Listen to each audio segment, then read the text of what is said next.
दुनिया भर में इंटरनेशनल मीडिया इन्वेस्टिगेशन में मानवाधिकार कार्यकर्ताओं, पत्रकारों और सिविल सोसाइटी के सदस्यों की सर्विलांस की पोल खोलने वाले पेगासस प्रोजेक्ट की रिपोर्ट से इन दिनों भारत में हड़कंप है।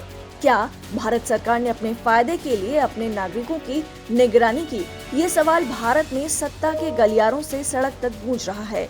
बड़ी बात यह है कि दुनिया भर में 50,000 लोगों के नंबरों की जांच में से फॉरेंसिक रिपोर्ट्स के आधार पर 37 लोगों के फोन के डेटा की चोरी की पुष्टि हुई है। इस लिस्ट में जिन लोगों के नाम हैं, उससे साफ हो जाता है कि भारत के 10 नंबरों की खतरनाक तरीके से जासूसी की जा रही थी और बाकी कई और निगरानी में थे।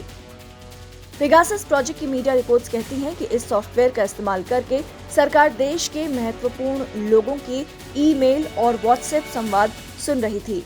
मीडिया रिपोर्ट्स के अनुसार भारत में केंद्रीय मंत्री, 40 पत्रकार, संवैधानिक पद पर बैठे व्यक्ति, विपक्ष के नेता, सुरक्षा एजेंसियों की मौजूदा और पूर्व चीफ और कई व्यापारी निशाने पर थे। इस लिस्ट में विपक्ष के नेता राहुल गांधी का नाम भी शामिल है। इसी वजह से संसद सत्र के पहले ही दिन फोन हैकिंग के आरोपों पर विपक्ष ने हल्ला बोल दिया। भारत में इजरायली सॉफ्टवेयर के इस्तेमाल से नागरिक जासूसी के मामले को अंतर्राष्ट्रीय मीडिया ने प्रमुखता से छापा है।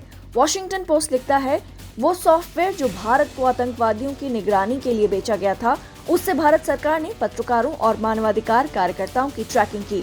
वो लड़की जिसने पूर्व chief justice of India Ranjan Gogoi पर शोषण का आरोप लगाया था, उसका और उसके कुछ परिवार वालों का नाम जासूसी की सूची में है। द गार्डियन ने लिखा है, एनएसओ की लिस्ट में राहुल गांधी समेत मोदी विरोधियों के नाम प्रमुखता से हैं। अल जजीरा लिखता है कि पेगासस स्पाईवेयर स्कैंडल मामले में विपक्ष ने प्रधानमंत्री मोदी पर लगाए हैं देश की सुरक्षा से खिलवाड़ के आरोप। वहीं फ्रांस के न्यूज 24 की तरफ से भी भारतीय संसद में हंगामे की खबर को प्रमुखता से छापा गया।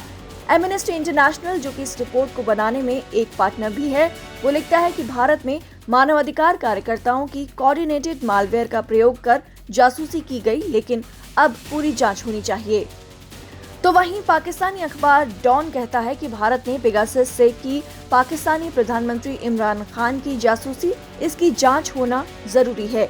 मानवाधिकार कार्यकर्ताओं और पत्रकारों की जासूसी किए जाने पर संयुक्त राष्ट्र के human rights commissioner Michelle Bachelet ने एक स्टेटमेंट जारी किया है।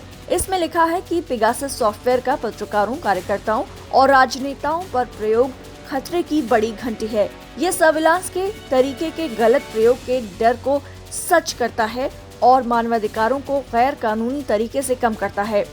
भारत समेत दुनिया के कई देशों को हिलाने वाले पेगासस फोन टैपिंग केस में अब फ्रांस ने जांच बिठा दी है। समाचार एजेंसी एएफपी के मुताबिक फ्रांस में पेगासस मीडिया जासूसी के मामले में जांच शुरू कर दी गई है। पेगासस स्पाईवेयर सर्विलांस को लेकर अमेरिका की तरफ से भी रिएक्शन आया है। दिल्ली में अमेरिकी दूतावास के प्रवक्ता ने कहा कि हम सुरक्षा प्रोटोकॉल, प्रक्रिया और क्षमताओं के बारे में बात नहीं करते हैं।